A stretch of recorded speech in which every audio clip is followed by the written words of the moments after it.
Tem uma reunião muito frutífera com o Staatssecretaris de Financiën, sobre o bouw de Staatssecretaris de Financiën também da CAI e aduana de Holanda e nós está encaminhando o projeto de pre-clearance, exatamente em certo momento se nós podemos realizar o projeto aqui, tem Ministério de Imigração que temos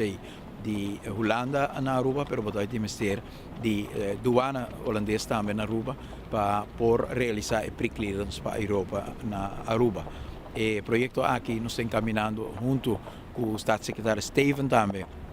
do qual é parte de imigração da CAI. E nós temos também um grupo de trabalho, Schiphol, KLM e outro ministério que de parte de Holanda está envolvido de trabalho para mirar a factibilidade de pre-clearance. E na Aruba nós temos imigração, douana, aeroporto também envolvido no projeto aqui. Nós estamos contentes com o trabalho que está avançando. Nós temos cooperação de diferentes staatssecretários e ministros para fazer o projeto aqui em realidade. É não fácil, não unicamente a Holanda tem que tomar a decisão, mas também a União Europeia, uma vez que o passageiro não ganha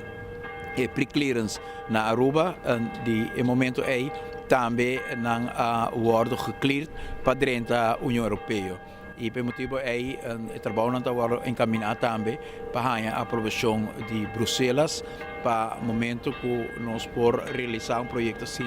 nós temos pre-clearance não unicamente para a Holanda, mas para a inteira União Europeia. E também exige muito trabalho ainda, mas nós estamos contentes que o Turbia nós está logrando passo mais cerca de realização do projeto aqui, que lo hace na Aruba nós também temos algo que nenhuma outra parte do mundo tem, pre-clearance para Estados Unidos e pre-clearance para a Europa, e não tem nenhum país do mundo que caminha como tem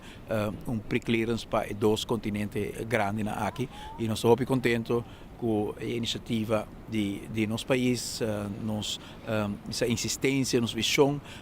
está trazendo nós e acaba assim cerca de poder realizar algo assim único e assim importante também para o turismo de Aruba.